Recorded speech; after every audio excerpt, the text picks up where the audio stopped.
ইচ্ছা আছে, স্বপ্ন আছে হাওড়ার জন্য? আমি বিধায়ক নির্বাচিত হয়েছিলাম, আজকে সরকার আমাকে মন্ত্রী করেছে, কিন্তু এখনও আমি জানি না যে আমি কোন বিভাগের মন্ত্রী। কিন্তু এটা আমি জানি যে হাওড়ার উন্নয়নের জন্যে হাওড়া থেকে আমি মন্ত্রিসভা একজন প্রতিনিধি। মাননীয় মুখ্যমন্ত্রী হাওড়াকে উন্নত হাওড়া দেখতে চান, উনি চাকাচাক হাওড়া দেখতে চান। আজকে উনি বলেছেন হাওড়াকে চাকাচাক করতে হবে। আমার যা ভূমিকা থাকবে এর মধ্যে আমি করব। আমি এই কয়েকদিনের মধ্যে হাওড়া হসপিটালের পরিদর্শন করেছি, হাওড়া জেলের পরিদর্শন করেছি, হাওড়া পুলিশ মর্গের পরিদর্শন করেছি, সত্যবালা আইডি হসপিটাল পরিদর্শন করেছি, অনেক স্কুল কলেজের স্থিতি আমি নিজে জানি। বুধবার দিন আমাদের ক্যাবিনেট মিটিং, সেই দিন আমি আমার যে প্রায়োরিটি সে সমস্ত বিষয়ে মাননীয় মুখ্যমন্ত্রীর কাছে রাখবো, হাউসের কাছে রাখবো। যার মধ্যে সব থেকে প্রায়োরিটি হচ্ছে হাওড়া জল নিকাশি ব্যবস্থা। তার ডিপিআর তৈরি হয়েছে 4700 কোটি টাকার প্রজেক্ট, সেটা আমি মাননীয় মুখ্যমন্ত্রীর সামনে রাখবো। হাওড়া জেনারেল হসপিটালকে সুপার মাল্টি স্পেশালিস্ট হসপিটাল করা হোক, এই আমার প্রস্তাব। হাওড়ার মানুষ যাতে বিশুদ্ধ পানীয় জল পায় সেটা আমার প্রায়োরিটি। হাওড়া আমার বিধানসভাতে একটা সত্যবালা আইডি হসপিটালে 100 বেডে হসপিটাল হোক, একটা হিন্দি ইউনিভার্সিটি যেখানে আছে সেখানে একটা ভালো কলেজ হোক। এই ধরনের অনেকগুলো আমার বিষয় আছে। আরেকটা আরও প্রায়োরিটি আছে, হাওড়া পৌর নিগমের ভোট 6 মাসের মধ্যে, নভেম্বর মাসের ভিতরে ডিলিমিটেশন করে নতুনভাবে হাওড়া পৌর নিগমের ভোট হোক, এটা আমার প্রায়োরিটি। হাওড়া পৌর নিগমের ভোট হলেই অর্ধেক সমস্যার সমাধান আছে। একটা নির্বাচিত বোর্ড থাকলে সে অনেকগুলো ইস্যুতে আলোচনা করে ডিসিশন নিতে পারে, অ্যাডমিনিস্ট্রেটর ডিসিশন নিতে পারে না। তার জন্য আমরা চাই যে দ্রুত গতিতে হাওড়া পৌর নিগমের নির্বাচন হোক আর মানুষ এখানে নাগরিক পরিষেবা, উন্নত নাগরিক পরিষেবা পান। হাওড়া থেকে মানে আপনার কোন মন্ত্রিত্ব আপনি পেতে পারেন এরকম? এটা কেউ জানে না, কোনো বিষয় আমাদের নলেজে নেই। বুধবার দিন আমাদের মিটিং আছে, তার আগে আমার মনে হচ্ছে যে কে কোন মন্ত্রণালয়ে পাচ্ছে সেটা পেয়ে যাবে। আমি একটা মিনিস্টার অফ স্টেট হিসাবে আজকে শপথ নিয়েছি। পার্টি আমাকে যা দায়িত্ব দেবে, আমি তো বলছি এটা আমার বোনাস।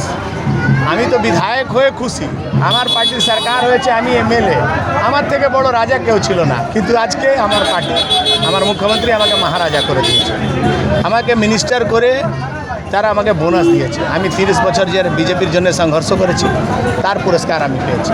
আমি আমার এক দিন, আগামী 1825 দিনের মধ্যে 25 দিন চলে গেছে, 1800 দিন আমি পশ্চিমবাংলা উন্নয়নের জন্য, হাওড়ার উন্নয়নের জন্য দিতে পারবো, এটাই আমার চেষ্টা থাকবে।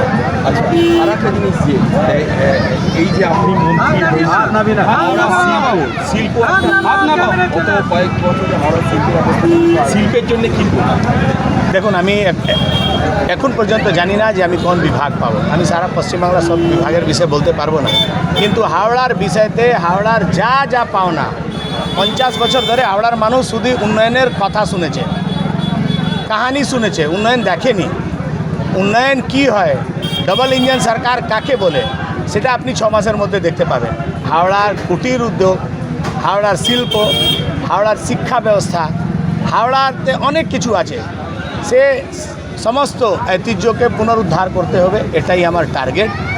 আমি মানুষের কাছে যাব, মানুষের কাছ থেকে সাজেশন নেব। বিভিন্ন রাজনৈতিক দলের নেতা যারা বর্ষিয়ান নেতা, যাদের কাছে অনুভব আছে, হতে পারে টিএমসির অনেক নেতা আছে যারা কাজ করতে পারেনি কিন্তু কাজ করতে চেয়েছিল, তাদের কাছে যাব, তাদের কাছে খোঁজ নেব যে ওনারা কী চেয়েছিলেন যেটা করতে পারেনি, কেন করতে পারেনি। এই সমস্ত বিষয় শুনে সবার সাজেশন নিয়ে আমরা হাওড়াকে উন্নত হাওড়া করার জন্য কাজ করব। গত শনিবার প্রাক্তন মন্ত্রী অরূপ রায়ের বাড়িতে হামলা হয়েছে, বিজেপি কর্মীরা গিয়ে চোর স্লোগান দিয়েছে বাড়িতে এবং তিনি মানসিকভাবে আহত হয়েছে। এবং এই ঘটনাটাকে কী চোখে দেখে? 2021 ভুলে গেছেন মনে হচ্ছে। 2021-এ কয়েকশো বিজেপি কর্মীদের খুন হয়েছে, 350 থেকে বিজেপি কর্মীরা বলি হয়েছে তাদের, তারপরে আমরা এই সরকার পেয়েছি।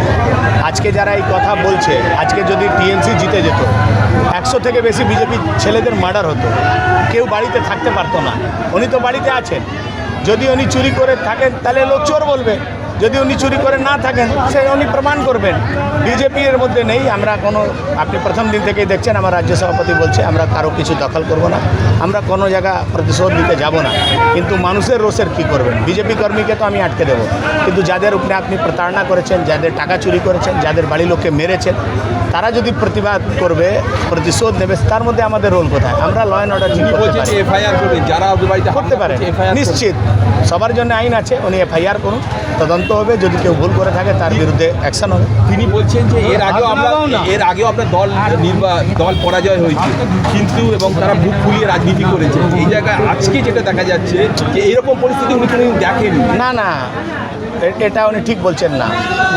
তৃতীয়বার জেতার পর টিএমসি, প্রথমবার না, তৃতীয়বার টিএমসি জেতার পর 2 মই 2021 হাজার হাজার মানুষ, বিজেপির কর্মীরা বাড়ি ছেড়ে অন্য প্রদেশে গেছে। তাদের ঘর বাড়ি লুট হয়েছে, আগুন দেওয়া হয়েছে, গর্ভবতী মহিলাদের পেটে লাথি মারা হয়েছে, মার্ডার করা হয়েছে, মেরে ঝুলিয়ে দিয়েছে। এটা উনি এখন আর মনে পড়বে না, এইসব মনে পড়ে না। এটা মানুষের রোষ, যা করেছেন সেটা ভুগতে হবে, আর কোনো উপায় নেই। লাস্ট প্রশ্ন দাদা, উনি নিজে বলছেন যে সেদিন শনিবারের ঘটনার পর তাকে তাকে দল থেকে কেউ খোঁজ খবর নেয়নি। সমীর পাজা বাড়ি ছাড়া, এমপিরা আক্রান্ত হচ্ছে, কর্মীরা আক্রান্ত হচ্ছে, দল তাদের পাশে নেই। কি বলবেন? আমি তো এটা আগেই বলেছিলাম, এটা রাজক দল, এটা ছেলেদেরকে, নেতাদেরকে লেলিয়ে দিয়ে উল্টোপাল্টা কাজ করায়। আমি বলেছিলাম যখন আপনি ফাঁসবেন আপনার পাশে কেউ থাকবে না। এটা দেখুন, তার প্রমাণ হচ্ছে। কার কার কাজ? জাহাঙ্গীরের পিছনে কেউ নেই, অরূপ রায়ের পিছনে কেউ নেই, অনেক নেতা ঘর ছাড়া আছে, তাদের পিছনে কেউ নেই। ওই ভিডিও কনফারেন্সিং করলে মানুষের পাশে থাকা যায় না। 2021-এ যখন আমার পার্টির কর্মীদের উপরে হামলা হয়েছিল, তারা ঘর ছাড়া ছিল, তখন আমি থানার সামনে বিরোধ প্রদর্শন করছিলাম, বাড়িতে লুকিয়েছিলাম না। মানুষের পাশে থাকতে হবে। আপনি যাদেরকে লেলিয়ে দিয়ে ভুল শিখিয়েছেন, যাদের আপনি ঘর লুট করেছেন, তারা কি ছেড়ে দেবে? এটা তো মানুষের স্বভাব আছে, বিজেপির এর মধ্যে নেই।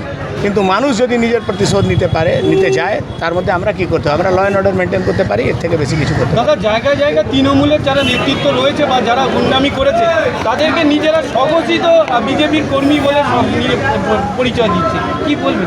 দেখুন, বিজেপি রাজ্য সভাপতি, আমাদের তো পার্টি প্রেসিডেন্সিয়াল পার্টি, রাজ্য সভাপতির নির্দেশ, কোনো মতেই কোনো অন্য টিএমসির কোনো নেতাকে বিজেপিতে যোগ করানো যাবে না। বিশেষ করে যারা ভ্রষ্ট আছে, যারা মার্ডারি আছে, যাদের উপরে এলিগেশন আছে, তাদের থেকে বিজেপিকে দূর থাকতে বলেছে। এরকম কোনো লোককে ভারতীয় জনতা পার্টি বিজেপিতে নেবে না। আপাতত এটা জয়েনিং স্থগিত আছে। অনেক জায়গায় বলছে ভালো তৃণমূল, খারাপ তৃণমূল। এইটার মানেটা কি? সেক্ষেত্রে অরূপ রায় দেখুন, সব দলেই ভালো খারাপ লোক থাকে। টিএমসিতেও আছে, সিপিএমেও আছে, কংগ্রেসেও আছে, বিজেপিতে খারাপ লোক নেই, বিজেপিতেও খারাপ লোক আছে। কিন্তু পার্টি এখন বলেছে যে টিএমসির কোনো লোককে বিজেপিতে যোগ করানো যাবে না। ভালো তৃণমূলও কিচ্ছু না, কোনো লোককে জয়েন করানো যাবে না। পার্টি পরে ডিসিশন নেবে, যখন পার্টি বলবে যে নিতে হবে, তখন আমরা দেখব যাদের সমাজের মধ্যে মান্যতা থাকবে, অ্যাকসেপ্টেন্স থাকবে, সেসব লোককে আমরা নিশ্চিতভাবে নেব।